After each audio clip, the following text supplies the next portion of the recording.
Vladimir Putin was promised a big summer offensive that he was going to be seizing an entire separate Ukrainian oblast. But the reality seems to be that his troops are out of steam already. Just why is the Russian military looking pretty anemic? And we're going to talk about Ukraine ramping up the punishment on Russia's infantry assaults.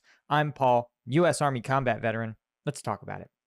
Okay, so we've talked in previous videos about the Russian war economy being on some pretty shaky ground. And for the first time in years, the Russian government itself, including Vladimir Putin himself, is saying that the economy is in pretty rough shape. But will that translate to battlefield collapse? Well, the answer seems to be maybe. See, momentum has already begun to lose steam. Russia's big summer offensive is stalled out almost completely, as particularly in Sumy Oblast, right? This literally just started in May after months of building up troops and introducing refined tactics, including the FPV drone. And so, the fiber optic drone. And Russian forces, right, at first really cracked into Sumy Oblast, an area particularly, and also in Donetsk. But already they are running out of gas. And here, let's take a look and I'll show you what I'm talking about. So let's zip us back to May 1st, right? So here in Sumy is this Russian, here we go. Here's May 1st. So you can see Russian forces pushing into Sumy, and we fast forward to today and you say, wow, they've made some real progress. But take a look at June 1st. You can see that Russia had an initial sort of surge of a breakthrough in the first month.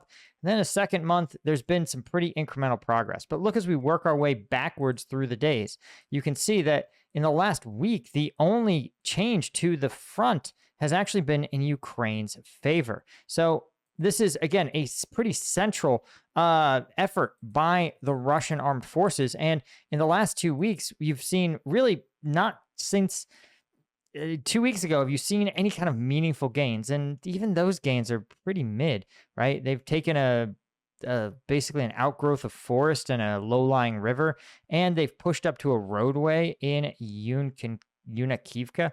This is not someone who, remember, their ambition was likely to threaten Sumy Oblast, Sumy city itself, a key economic driver of the Ukrainian economy. We see that the story in May looks similar, right? You can see this kind of broad-based Russian offensive, certainly in May, making some pretty notable gains, particularly trying to encircle Ukrainian troops in Toretsk. But you can see that, boom, it's a pretty bold effort, right? And as we've talked about, the Liut Brigade, one of the units we're actually fundraising for, has been fighting in Toretsk. And they said in November, essentially, that they're like, listen, the idea of the Battle of Toretsk is to grind Russians into powder. And they have been unbelievably successful at it. But look here. In the last month, Russian forces have done almost nothing. In fact, all they've done since in the last month has been sort of consolidating their positions. You can see that what was previously a kind of broken and chaotic battle line is now much smoother. And that usually reflects a commander who has different priorities. Because look, imagine you just have to align your troops shoulder to shoulder. That's not really how this works. When you have a jagged edge, it's long, right? Imagine if I was to take a piece of string and run it along the forward edge of the battle area or the forward edge of the Russian-controlled regions. You can see that it would actually take a lot. Now, look at this much straighter cuts in Russian territory. They're more efficient, and they oftentimes reflect the realities of terrain. So what this says is that the Russian commander, likely by the 1st of June, realized that he had expended all the resources he could afford to and was now focusing instead on consolidation, which is crazy. It means that literally the Russian summer offensive was broken in Donetsk, its most important axis of advance, by literally weeks. And this is despite the fact that, again, as we've talked about, Russians have introduced and scaled up fiber optic drones. But the problem is that ultimately the fiber optic drone threat is real on both sides. And the Ukrainians don't have to come out of their defensive positions and make advances. It's the Russians who have to get out and incur casualties. And if an FPV drone is bad and scary when you are in a bunker, it is absolutely a terrifying hellscape when you are out in the open conducting an assault on enemy positions. Now, before we talk about sort of the behind the scenes of what has been happening here and why the Russian war machine seems to be just really just losing power, I want to mention two things. The first is that you guys know I have another kid. I have a 1 week old at home, and I still am putting out videos every single day. In fact, today I ran a triathlon, right? It's local. It was important to me to show up and represent. And the reason I was able to do it, despite getting 4 hours of sleep last night, if you follow me on Instagram, you know that you saw that story.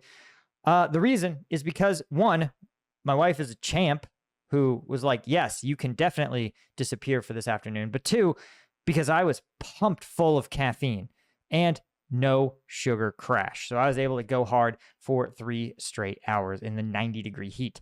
That's because of Strike Gum, guys. That's the secret weapon. And so even if you're not an unhinged influencer triathlete who just doesn't need that much sleep if they're caffeinated enough, maybe you're just a cop, a firefighter, or for a Ukrainian drone pilot, you need your Strike Gum, right? There's a reason why the drone units actually reached out and were like, send more Strike Gum. It's because this is the energy drink, or the energy drink alternative that goes where you go. So check it out, strikegum.com, or we're on Amazon. So just go to Amazon, search Strike Gum. But more importantly, guys, we have a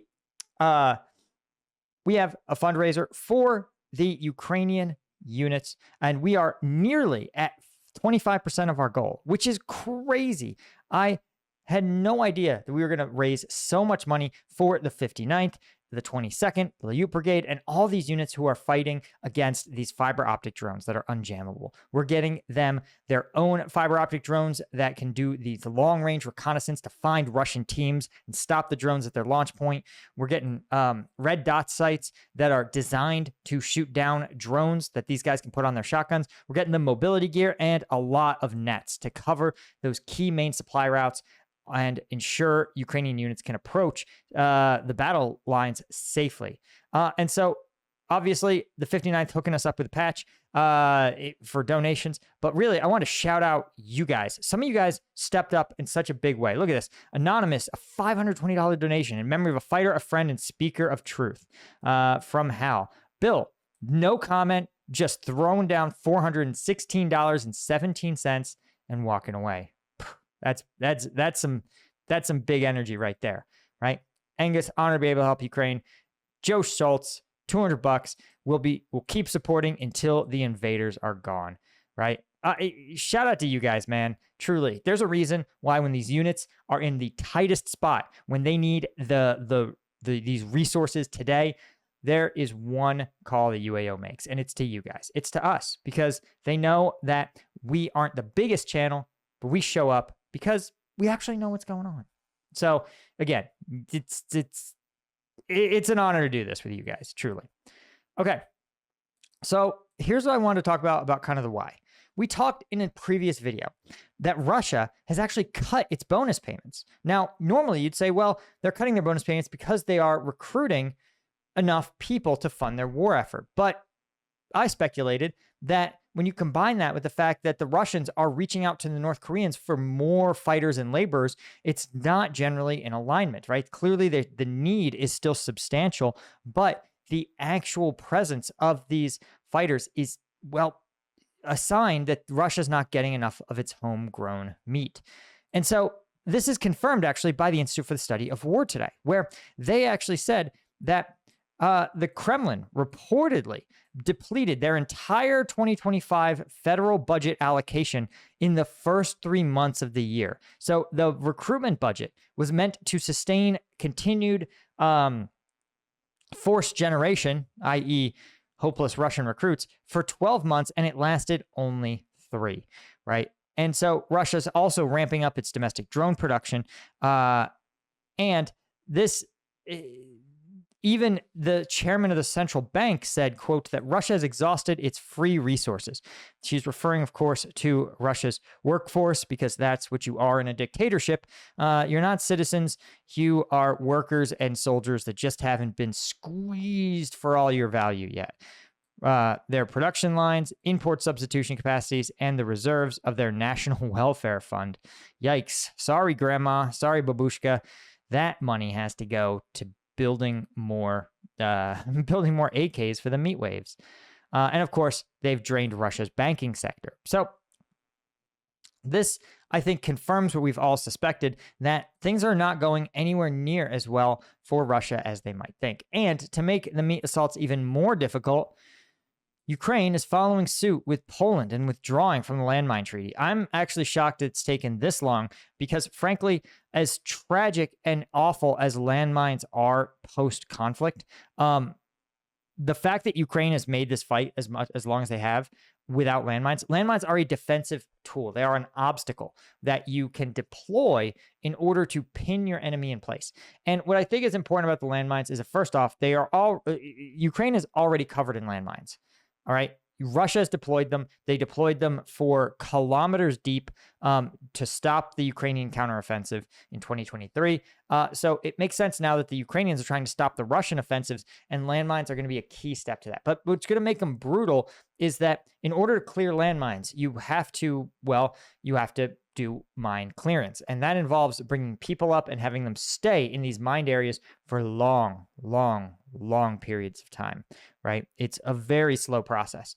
And in the era of the fiber optic drone, in the era of the thermal drone, there's absolutely no chance that this is that any troops that try to clear a minefield are going to be unharassed. So landmines are cheap, easy, and I think while it's not, I'd rather live in a world where the prohibition on landmines remained in effect.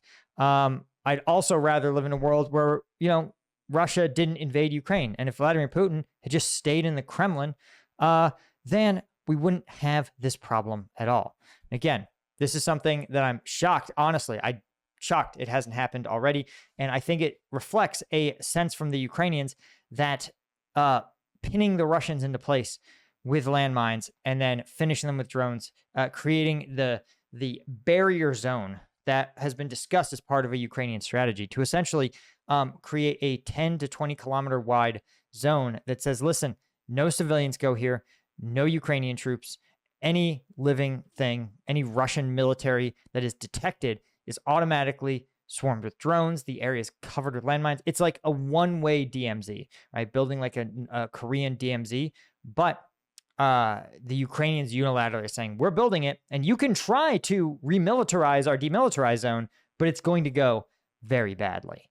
Anyway, guys, that's really all I had. Huge thank you to the Colonel tier members, Thomas Anderson, Dan Cochran, Jalen Gao, Officer Murley, Deborah Oppenheimer, Paul JW, Jeff Davies, Mike54, Cheering Margaret, GMAT Club, and all of our Lieutenant tier members. You guys are the ones who make this whole thing possible for me. I hope you enjoyed Thursday's video, and I'll catch you guys in the next one. Cheers.